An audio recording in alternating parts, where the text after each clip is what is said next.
Hello, Internet. This is Elle, one half of your terrible hosts. Today, Brittany and I are going to be talking to you about the assumptions people make about yoga that drive us just batshit banana balls insane.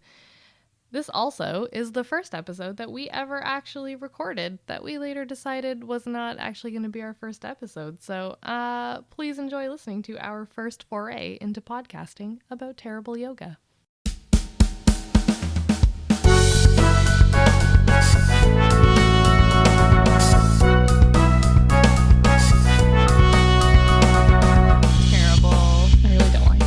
Is a wholesome podcast.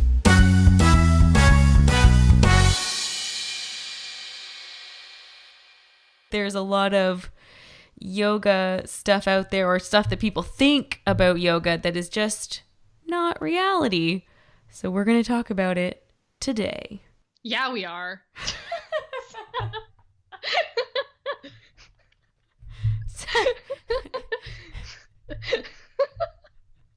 So on that note, Elle, would you like to get the ball rolling with the very first terrible perception and misconception about yoga? Yeah, I can totally do that. So we're off to a great start. Sorry, okay. Yeah, this is going really well so far. Yeah. My first thing that I don't like when I encounter it, and I'm not gonna lie, I feel like I probably encounter this more with other people who already practice yoga than I do with just strangers, but also strangers, is that there is some sort of diet and or lifestyle associated with a yoga practice that must come with the yoga practice. And that meaning like being vegan, being vegetarian, obviously being gluten-free, obviously being obsessed with being organic, obviously being keto, other things. You know what I mean? So all the things, basically. All of the things. All lifestyles. Somebody thinks that if you're practicing yoga, you should also be doing X, Y, and Z. Right. And I find that very annoying. Right. So every yogi is a gluten-free, raw food, keto, vegan. Correct. Right. Yes. Right. And how do we feel about that? Don't feel great about it. Don't feel too great about that. Don't like it. I really feel like if you separate out the physical practice of yoga, not to say that if you start practicing yoga from doing nothing, I feel like with any exercise, you might start eating a little bit healthier. You may incorporate more vegetables in your diet because you find that gives you a little bit more energy in the long-term sense than, shoveling bags of chips into your face. But also, shoveling bags of chips into your face is nice, and I think that you should do it in moderation.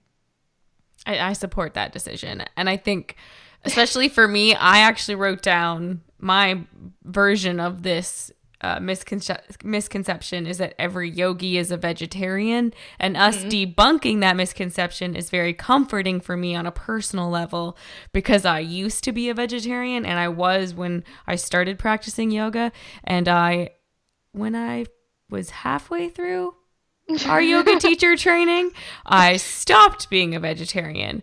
And so for me now, us debunking it is like, yes, I'm an okay person. I'm not a terrible antichrist of yoga because I'm not a vegetarian anymore.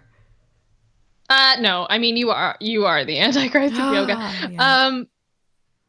Yeah, and I think, part of this obviously is that a lot of schools of yoga do say that you should be vegetarian for lots and lots of different reasons. But if you use your brain, you may find that you don't actually have to do every single thing that somebody says that you have to do in order to practice yoga. And also, I would really like to say, specifically to yoga teachers out there. My dog is barking. Hang on. Welcome, Luna, to the podcast tonight. Yeah. Woo! She's still barking. She's just on the other side of the door now. Hang on. What the hell was I saying? You were saying... Oh, right. Now she's scratching on the door to get back in. I think she'll be okay. That if you are a vegetarian and you practice yoga, you are not doing a better job. Oh my God. Are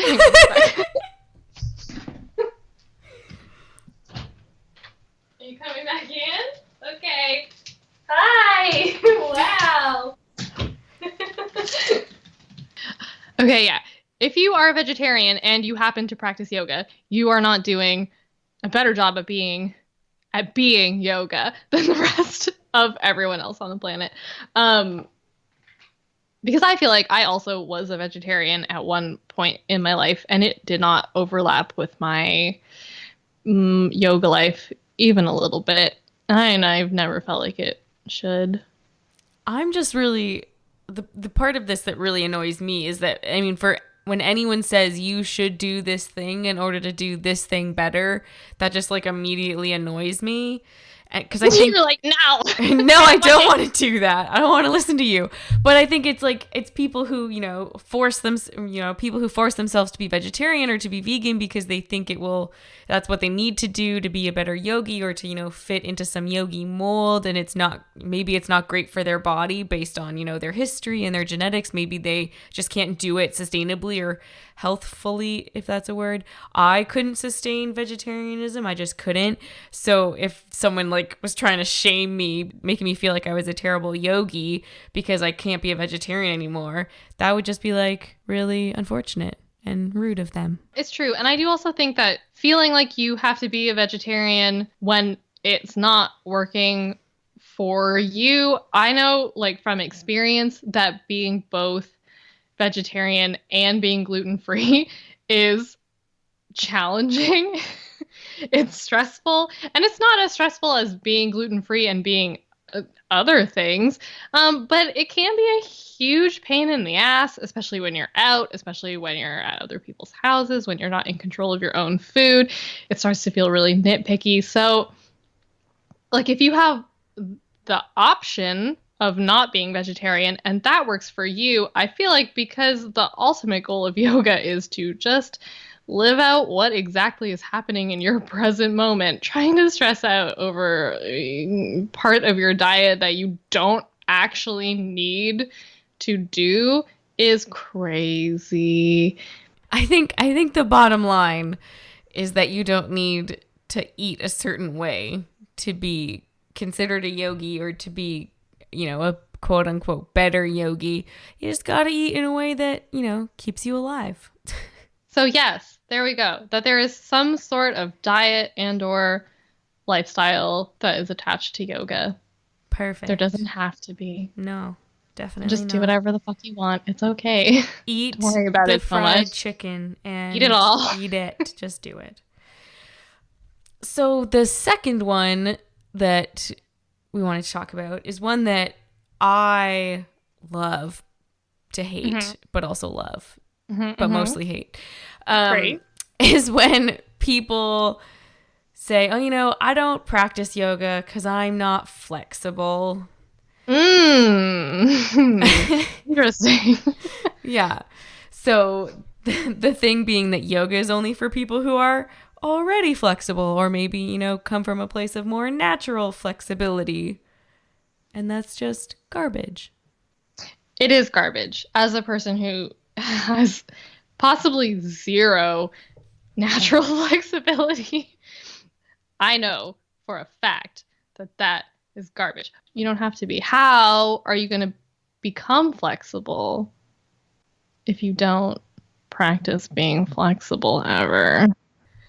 So on the notion of, you have to be fill in the blank to do yoga, the thing that comes to mind is I sometimes online window shop at a particular Canadian yoga company that shall remain nameless.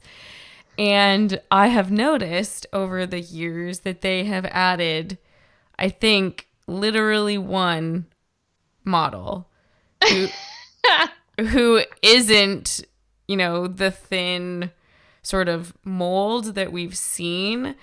And even that person just looks like very normal sized.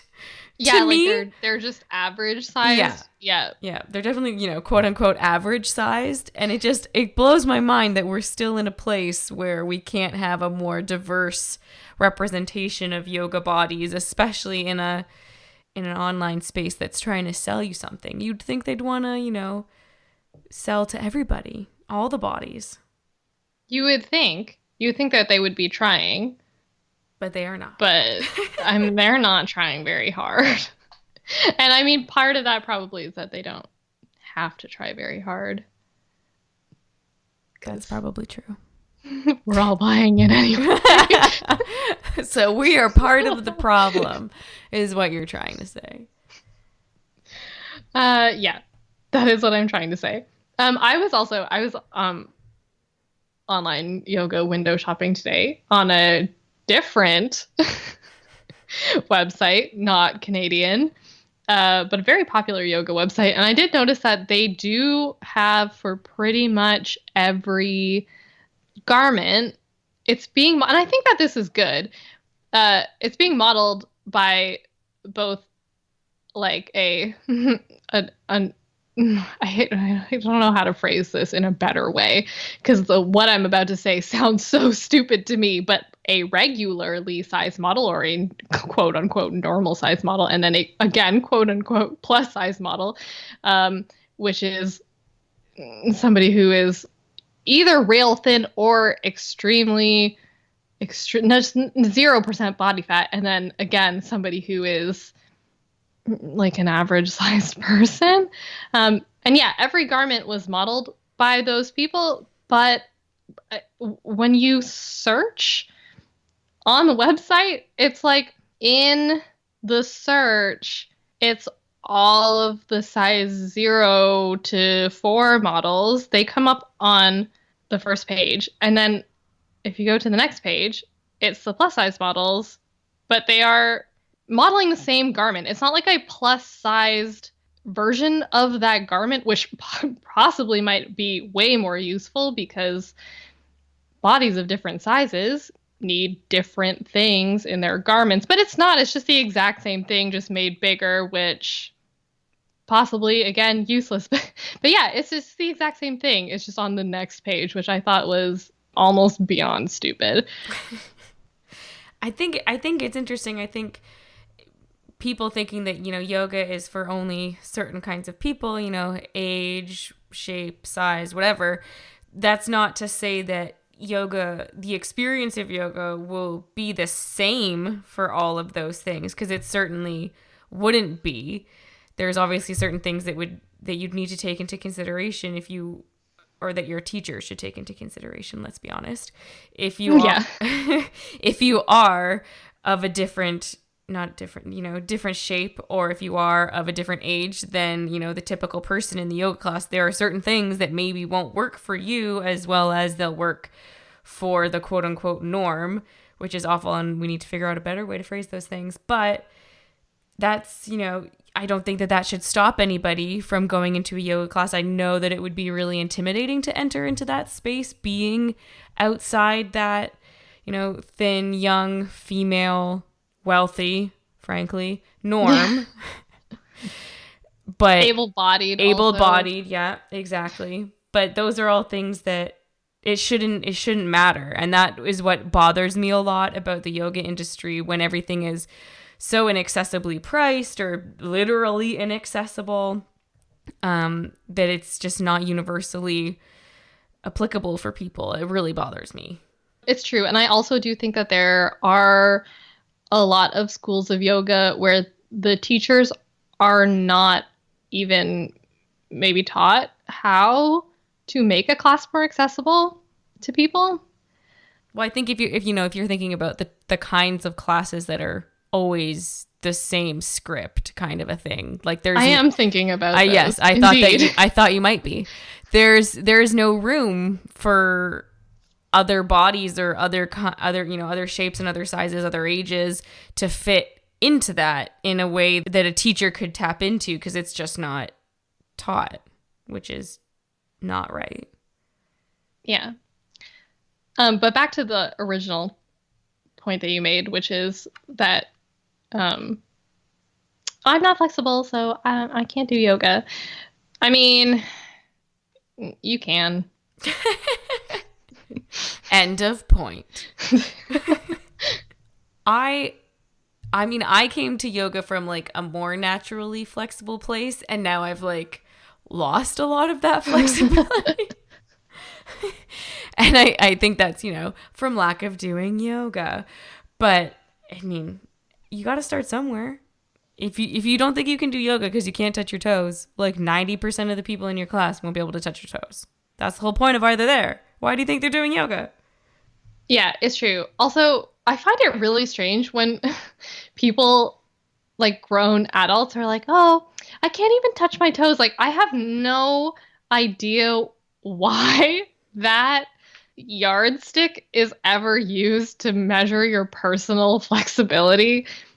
I genuinely don't get it. Like, who gives a holy shit if you can touch your toes? Why do you care?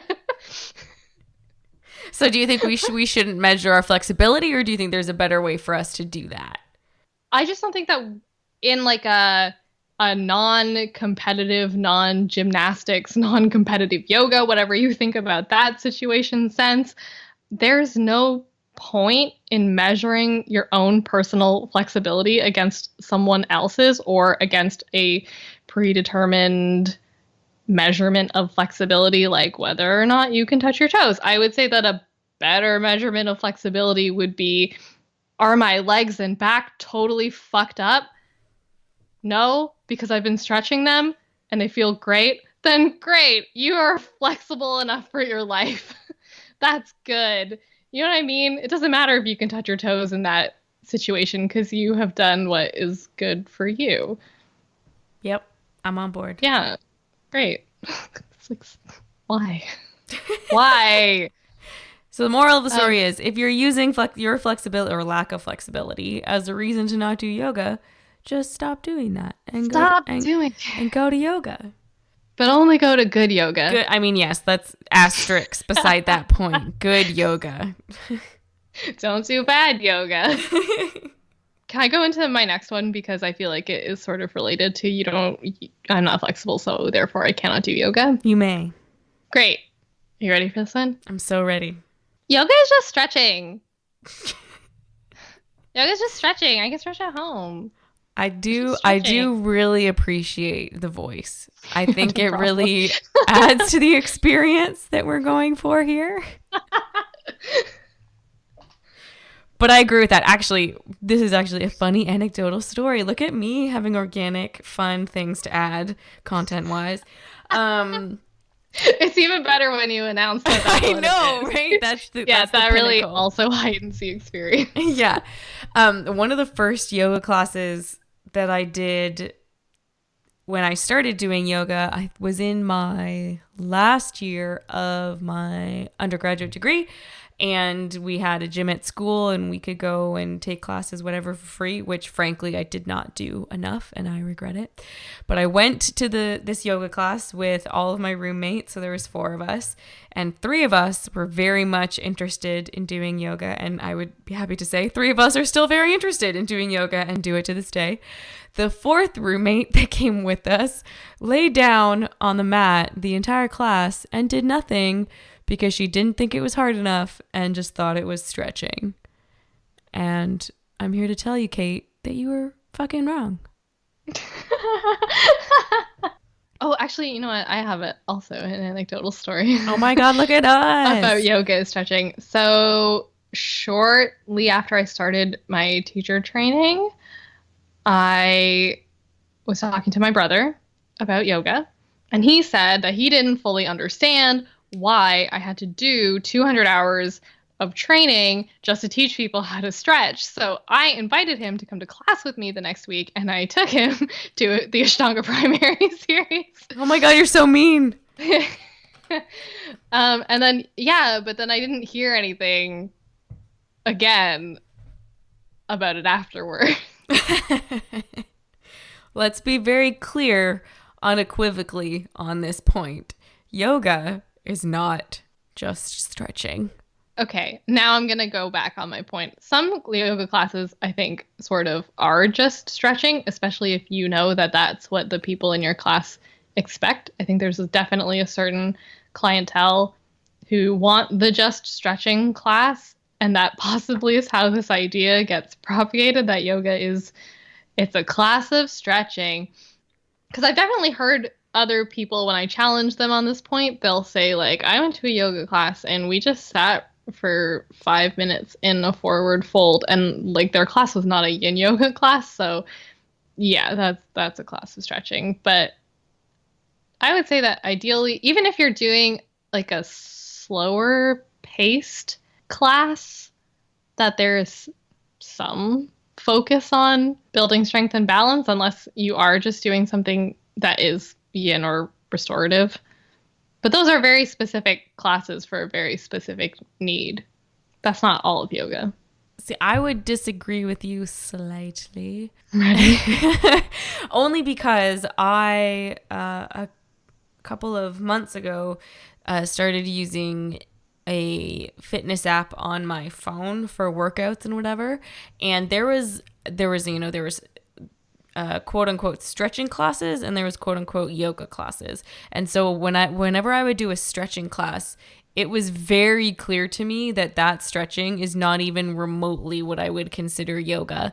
Like even a class like that, that person being in a forward fold for 5 minutes, that's not stretching to me, because any stretching class that I've done, they're like, oh, we're going to hold the stretch for a really long time. And it's like literally 5 breaths. And you're like, that's not really a stretch though. Or that's not really a stretch though, is it? You did it for like 2 seconds.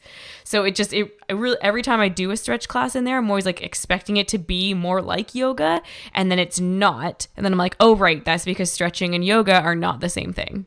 And the other part of that, I think, is that the breath plays a really big part for me in yoga. So if you're in a class that seems like a lot of stretching, like quote unquote stretching, but you're still really focusing on like an ujjayi, full bodied breath, that to me is sort of what makes it yoga, the sort of two things combined. Because without it, then you are just stretching and breathing like a normal person. Because I think stretching classes don't often incorporate breathing in the same way that a yoga class does. Does that make sense? It does. I just wondered, like, if for the average person they would be able to tell the difference. No, that's between true. That. I just know that every time I do a quote unquote stretching class, I get really annoyed because it's not a yoga class. I'm like, this is not what I signed up for at all. Yeah, that's fair. I also think sometimes that when people come into a class with like the expectation of like everything I'm gonna do is gonna make me more flexible, sometimes they focus maybe on the wrong part of the pose. Like in downward dog, when people are like really straining to get their heels on the ground, like you don't have to do that in downward dog. That's not the purpose of the stretch. Like as you practice and become more flexible, and your hamstrings and your calves and the whole back chain of your body like loosens up, your heels will touch the floor eventually if you just stop thinking about it. But I feel like people put more work in the wrong places into a lot of stretches because they think like, oh, I should be able to have my heels on the floor, therefore I need to stretch my legs in this pose, whereas really it might be better for you to bend your legs in that pose. Agreed. Should I go? Yeah, go ahead. Okay, so the next one is sort of, very, very broad, and I think it sort of ties back into the kinds of marketing images that we see about yoga, and that is that, obviously, yoga will solve all of your problems and make you infinitely happier. Kaito, this is so funny. I feel like sometimes we are just one person, one brain, one mind. Because my number 4, I wrote something corporate, and then brands, please stop. And it was just the idea that probably coming from the same thing at a different angle, but like that there is something in doing yoga that you will achieve some sort of aspirational state. And then if you have all the, again, and this is where this point was coming from, if you have all of the tools to do yoga and this like souled yoga lifestyle, that like that's the first step towards enlightenment. I mean, obviously spending hundreds of dollars on yoga gear is the very first step.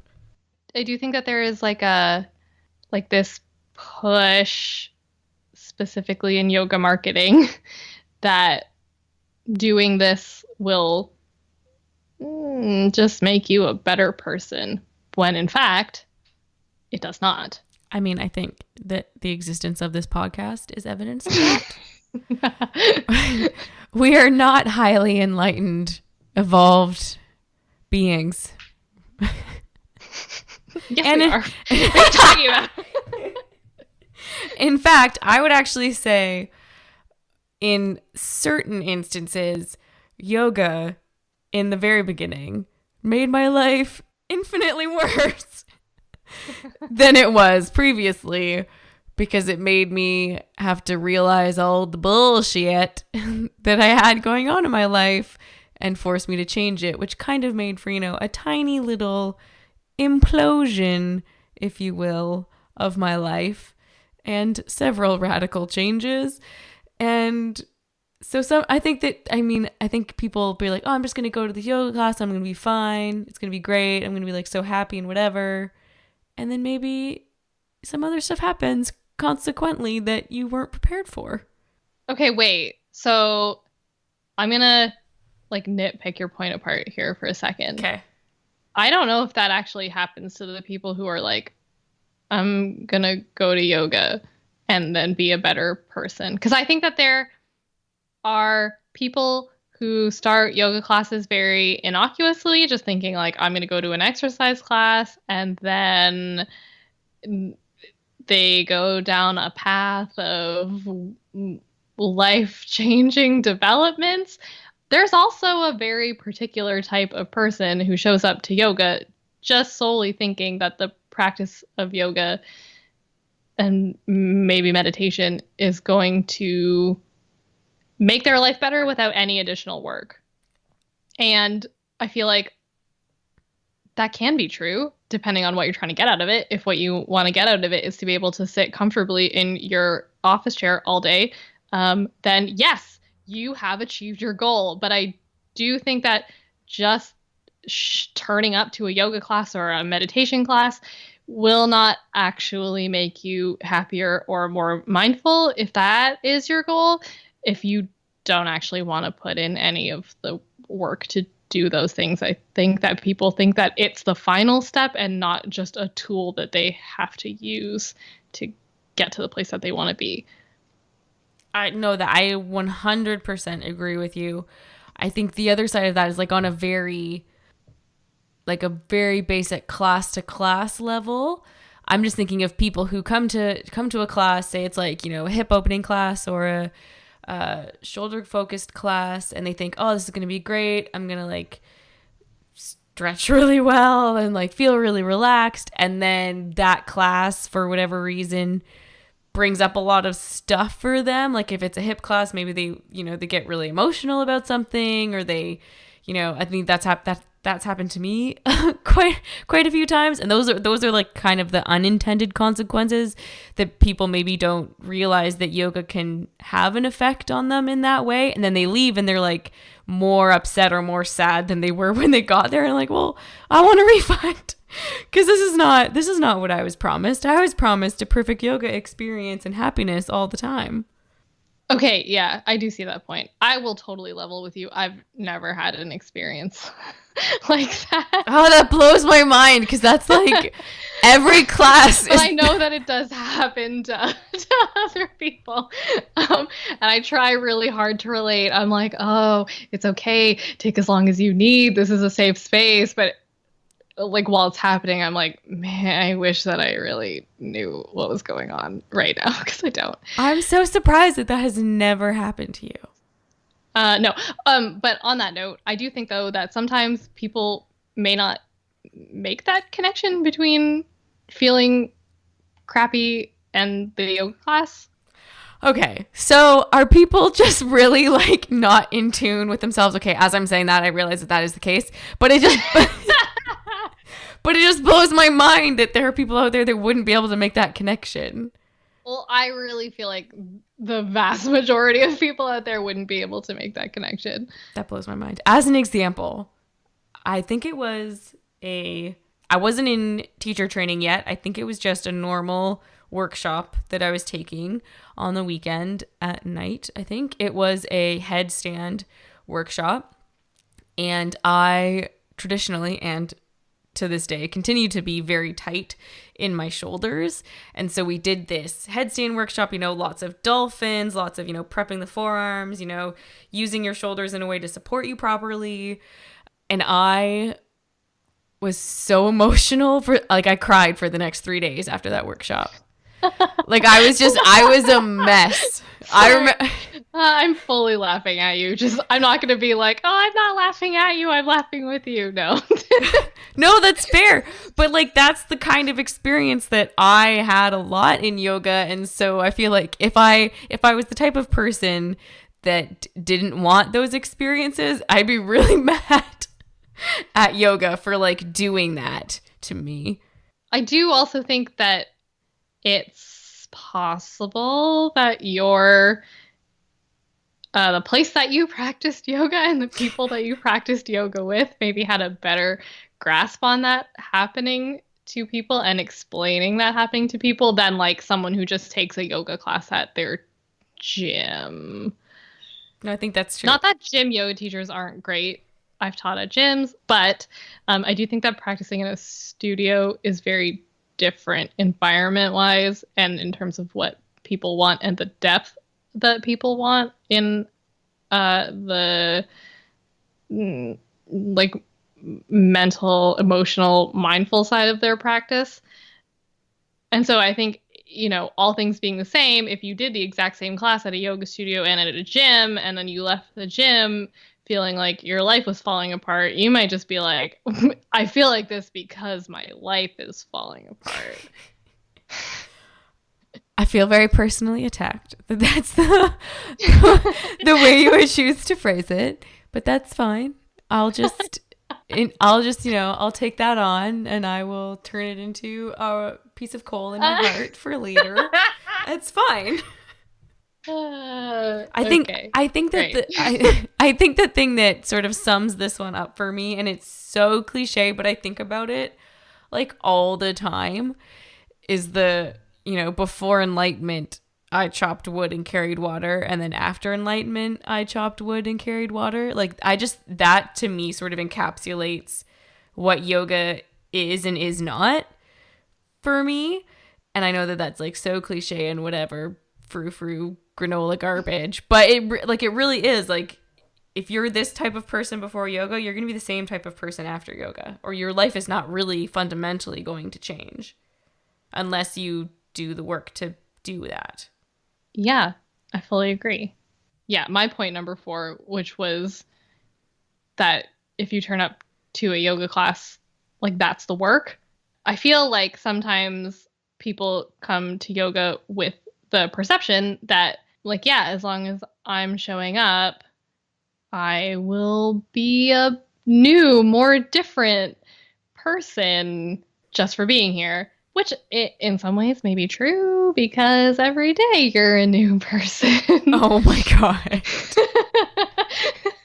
But in the more real, less insane sense,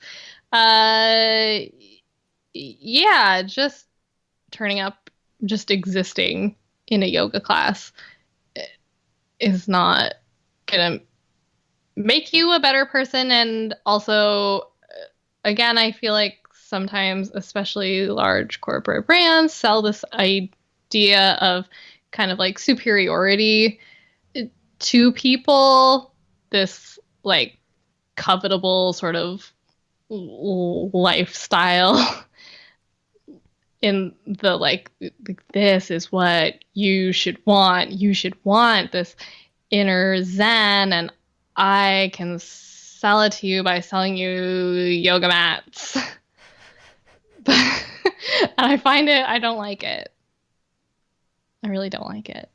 In the same way that I don't like the way that brands sometimes sell people yoga apparel with, sort of peak poses or like vanity poses as the goal. Buy these pants and you'll magically be able to do this really cool arm balance that I can't think of the name of one for right now. So I'm just saying arm balance. I think that's fine. Yeah, and I mean, maybe not even magically, but it's kind of like, if you choose this lifestyle, you'll be able to do this. But like, who cares if you can do that? Like, nobody. And if the reason that you are coming to a yoga class is like just to do a headstand, then like, I mean, maybe that works out for you, but I don't know if that's a really great way to approach it. And if the reason that you're intimidated to come to a yoga class is because you can't do a headstand, or you think that the point of yoga is to be able to do all these crazy things, I feel like we talked about this in the last one, whatever. Or the next one, whatever. Like, I don't know if that's great either. And by I don't know, I mean, I know for a fact that it isn't great. Agreed. Great. Long, rambling point about nothing. Check. Very on brand. Very on brand for us. Yeah. Do you want to do your next one? I would love to do my next one. This is my final one. So if you have more, that's great, because I only have 5. My 5th one is that yoga is always safe and you cannot get hurt doing yoga. Ooh, that's a really interesting one that I had literally not thought about at all. I have had the fortune to teach a number of beginner classes in yoga, and I didn't think that this was an attitude that I was going to encounter, because it very obviously does not make sense. But I've had people come to class believing that, every single thing that you do in a yoga class is going to be beneficial to you, that all of the poses will be universally beneficial to everybody. I've had people like outside of class who I've talked to about yoga express extreme disbelief that they were injured during a yoga class, or they don't think that their injury could possibly have come from their yoga class. And it's like, no, you definitely can really fuck yourself up doing yoga. And yeah, I feel like sometimes people in a yoga class setting are like scared to advocate for themselves, to be like, excuse me, yoga teacher, this is really uncomfortable. Because like, obviously not every pose is going to work for everyone. And yeah, I dislike that sentiment. It's very interesting the way that you phrased it, because it makes perfect sense, but I'd literally never thought about it. But of course people would be like, why doesn't this pose work for me? Why does this pose not feel the way that it should, kind of a thing? And I can hurt myself in yoga. I have 2 points and I will do each of them. But the first one is that I've severely injured myself in a yoga class, being a moron and being very like ego-centered. I don't think you were in that class. I think it was an Ashtanga class, because how else would I have hurt myself? Hell yeah. Do tell us, me, and anybody who may be listening to this, please tell us what you did. Yeah. So I think it was towards the end of class, because that's when you tend to do this pose in an Ashtanga primary practice. I was doing lotus pose, Padmasana, and I'd done it a load before, like tons and tons of times before. Like it was fine, not like a full lotus because my hips are not rubber bands, but I, was working on, putting both on, wrote like switching it up, seeing which one worked better for that day and how my hip flexibility was feeling. For whatever reason that day, it just was not working for me. And I put my left foot on top, like pulled my left foot in to bring it into the hip crease for a lotus. And then there was a lovely snapping noise. No. No. And it didn't honestly hurt that much, but thinking back on it now, it immediately felt really, really warm, which is probably not a great sign because I did first aid literally today, and I know that that's not a good sign. But so I had partially torn or partially strained one of the ligaments in my knee from doing lotus because my hips were not open enough, so the stress went right down into my knee and heard that popping noise. Thankfully, we had lucky to have an osteopath in the class who was able to do some adjustments on me that I think in the long run really helped. It made things really painful in the class, but I think it helped in the longer run. I could barely walk the next day. Like it was so unbelievably painful. So whatever I did to myself, being all ego filled, like, oh, I can totally do lotus and this is totally safe and I'm going to be fine, didn't work out that way for me that day. Nope. On that point, sorry, hold on to your second point because I definitely need to know what it is. But on that point, like as like a subsection of this, so not just from a novice to yoga or someone who, oh my God, a novice to yoga or someone who's never practiced before, or even just a regular but very sort of casual practitioner, thinking that you can't be injured because everything in yoga is some type of betterment or restorative thing for you, or gentle even, which is, again, I don't know how you can be in any class that you have done Warrior 2 in and think that yoga class is gentle. But I do also think that sometimes like very, very regular, very intermediate and experienced yoga practitioners, and then yoga teachers very especially, just like jump into a pose without really assessing whether that's what you should be doing today. Because I've never torn anything, but I definitely have done I do this a lot with fire log pose. Ooh, yes. Where 99.9% of the time I can get, that top knee right down to my ankle, no problem. And then that other 1% of the time, though, that knee does not want to go anywhere. It does not want to be in the same zip code as my ankle. And I sometimes will just like push it down because I'm like, no, I can do this pose. And it is, oh man, it's always the wrong decision.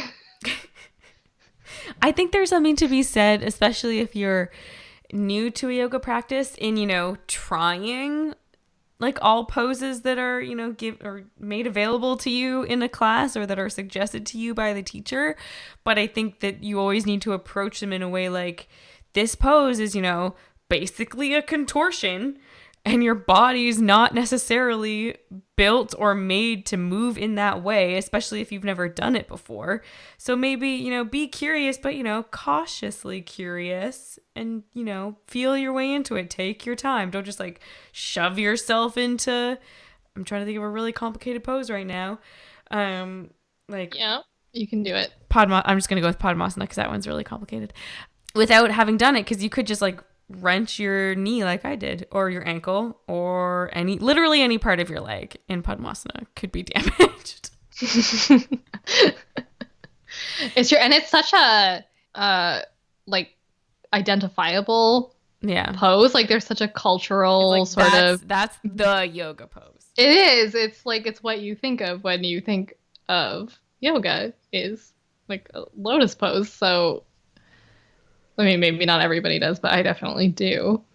So my not counterpoint, but my second point on this point is sort of the opposite of what you said, in terms of it really annoys me. And I can only think of one example when it's happened, but it really annoyed me when it happened. And I remember it to this day, like 5 years later, when you go to, a studio or a gym and they just flat out don't do poses because of the risk involved in it. Yeah.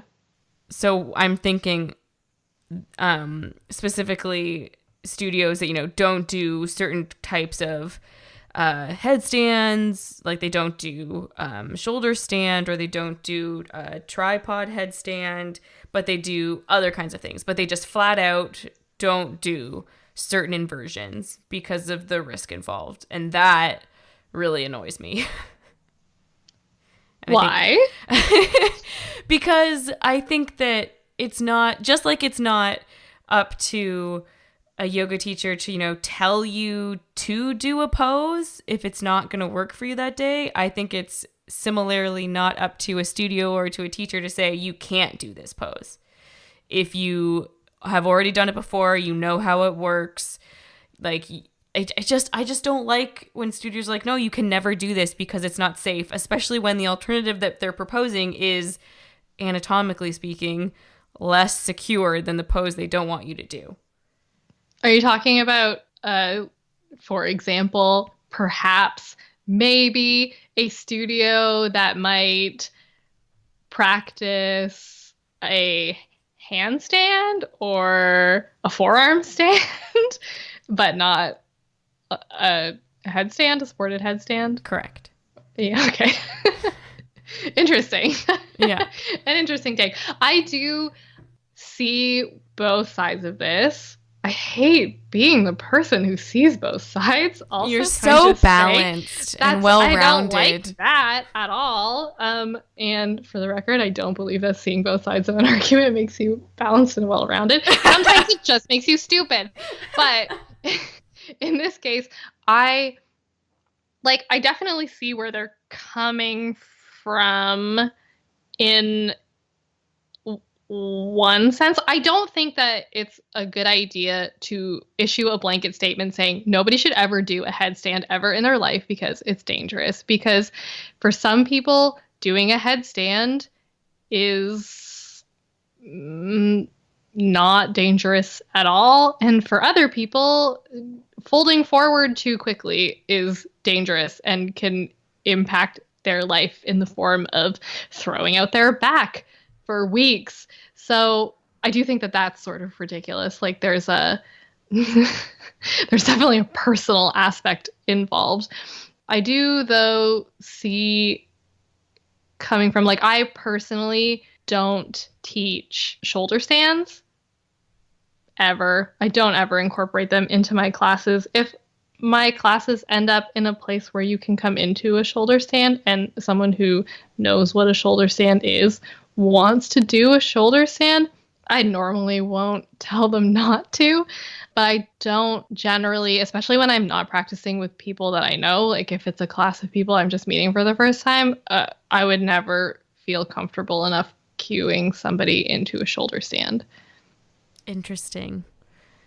In this particular instance that I'm thinking of, towards the end of the class, we were going to do an inversion practice. And so teacher was like, go over to the wall, work on your headstand. I'd never been to that studio before. So when you say headstand to me, that is the more classical Ashtanga headstand where your forearms are on the ground and they cup your head and then you go up, as opposed to the hands on the ground tripod headstand. Yeah.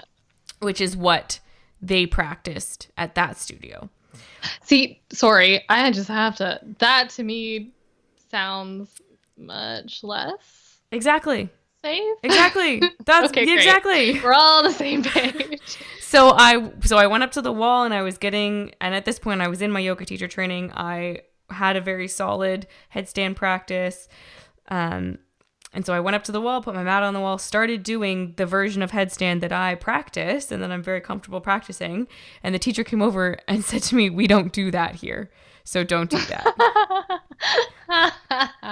And so I've been a little jaded since then. about encounters of that sort. Because you don't get to tell me what to do with my body. To do or not to do, that is my point. Yeah, I would agree with that point. I would very strongly agree with the point that if they just said go over to the wall and practice headstand, I don't see, regardless of what type of headstand you're doing, how that's a more safe and responsible practice. Yeah. Like, that doesn't make any sense at all. So yes, I fully agree with where you are coming from. But yeah, going back to your original point, I think yoga, I think that point sort of links back to the earlier point about yoga is just stretching, is because maybe people don't think that yoga is really like an athletic endeavor or an athletic pursuit, and therefore you can't hurt yourself because you're not really doing anything. But that is 100% not the case. And you're putting your body through a lot of stuff that maybe you've never put it through before. And even if you have, like, depending on how you're feeling that day, you could have done a pose 1,000 times. And that 1,001 time is the time that you hurt yourself for whatever reason. So I think you can absolutely hurt yourself doing yoga, and people should. And if you think that yoga is always safe, it's not. It's a death trap. No, I'm just kidding. But, like, even considering that people might just think it's stretching, like, you can get hurt stretching. Oh, no, 100%. I just think that there's that mindset that's like, yoga's not like a sport and people only hurt themselves in, like, sports, but that's obviously garbage. Yeah. I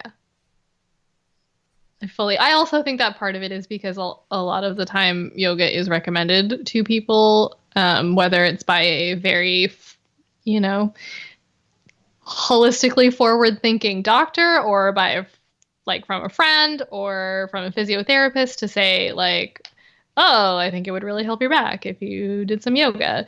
But the stipulation to that is that you, like with anything, need to do it carefully, because, you shouldn't get hurt walking, but if you walk out into the street without looking both ways, you might get hit by a freaking car. So I look both ways before you stretch. Is my point. That is an excellent point. Thank you. We're gonna wrap it up. We've been talking for quite some time. You don't need this much yoga nonsense in your brain. We want to know from you if you're new to yoga, what are your perceptions and misconceptions about yoga? If you're not new to yoga, what kinds of things do you hear people say about yoga that make you go, oh my gosh, that's just not true? We want to know. Everybody drinks green smoothies and is a size 0, obviously. We want to know, so you can find us online on Instagram and on Twitter. We're at Terrible Yoga, which frankly is amazing that those handles were available. I'm going to keep I'm always going to talk about it because it's so amazing. Until next week, remember, if you can do Astavakrasana without immediately chin planting, we hate you.